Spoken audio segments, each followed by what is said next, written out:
When is the best time of the year to seed my lawn? That's the number one question I get as a landscape contractor. And if you want to know the short answer, it's the fall. If you want to know more, stick around. So we're in Maryland, specifically Howard County, Maryland area. I'm Dave, DAPCO Lawn and Landscape. I've been in the landscape industry for over 25 years. I am licensed by the Maryland Department of Agriculture, Maryland Home Improvement Commission, all kinds of licensing. So here in the Maryland area, it's considered the transition area. So what I'm going to talk about specifically is turf type tall fescue. Okay, everybody likes the nice green, lush appearance of turf type tall fescue, and it's definitely, you know, a little different from some of the other seed types or grass types, if you will. It's a cool season grass, which is why in the summertime, it is now July. You can tell I'm sweating. I'm here on the tailgate. I just finished up work. Just trying to help everybody out here. So the cool season grasses, once it hits this July mark, it's 2026 July, and it is about 100 degrees out here. It's, well, at least it's a shade, so maybe it's like 95, I don't know. But the cool season grasses tend to die back in the hotter weather, you know, hence cool season grasses.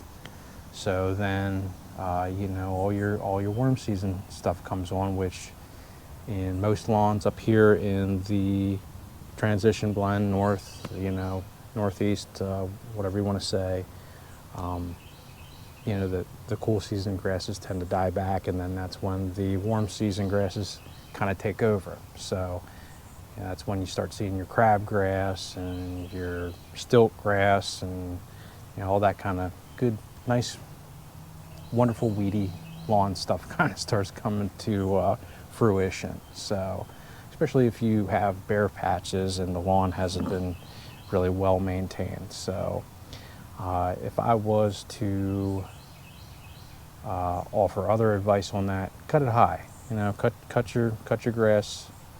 Say 3.5, 4 inches tall, and then that'll help kind of choke out the weeds and whatnot.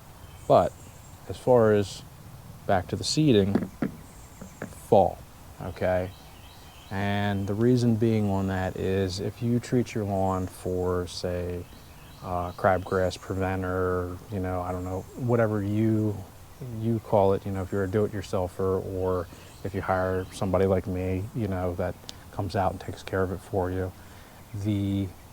What we do is we have you on a program, and like I said, the first round is usually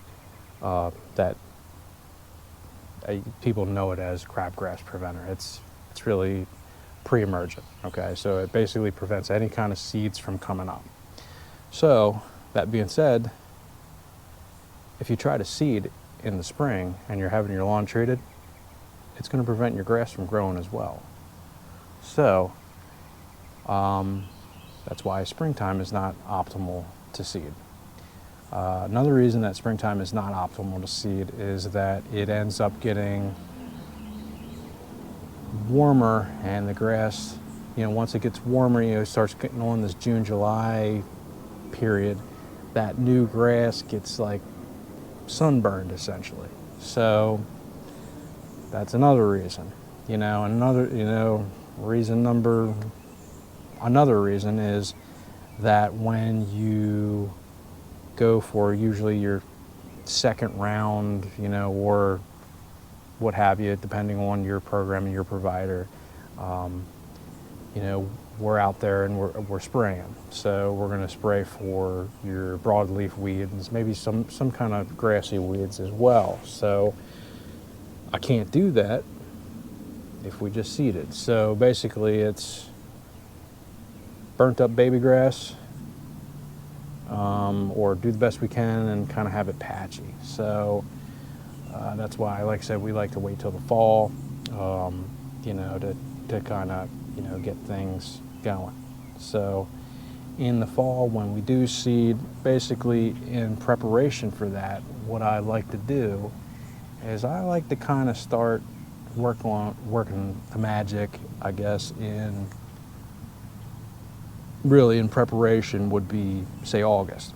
So in August, what I like to do is I like to come around. I do like to give the lawns a spray, and knock back any kind of broadleaf that might be in the lawn, and that kind of, the reason I say August is like if I want to seed in September, you need a month. Okay, so by the time you treat your lawn, okay, it's got to be a month. It can't be 2 days, 2 weeks, 3 weeks. It's got to be at least a month, because otherwise the actual post-emergent weed control does have some pre-emergent weed control as well. So that being said, it's going to kill your new baby grass. It's going to kill your new seeds. So don't waste your money. Be patient.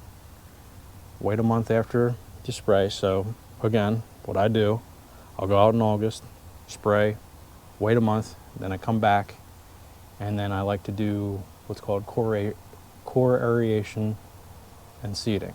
Okay, and again, we're in transition area, and we're talking about using tall fescue.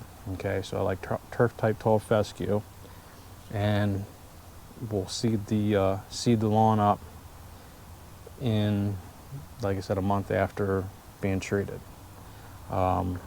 So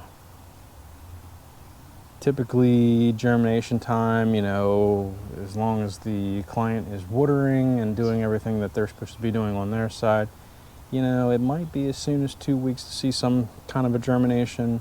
It could be really more closer to a month. It just kind of depends on what the season's doing at that point. And after that's said and done, we get into putting down your fall fertilizer and kind of putting things to bed for the winter. So once that happens, you're in great shape, or you should be in way better shape for the springtime. So then once spring hits, and then you're back to doing your pre-emergence and all that kind of stuff, then you're right on target. So in my experience, what might be a reasonable timeline to get a lawn that's been kind of neglected back into shape is going to be at least, I mean, season, go through a season, doing the things I'm discussing with you. It's going to be better, but then the second season is really where it's going to shine. So it's really, it's not a short process. If you want short, hurry up, get her done,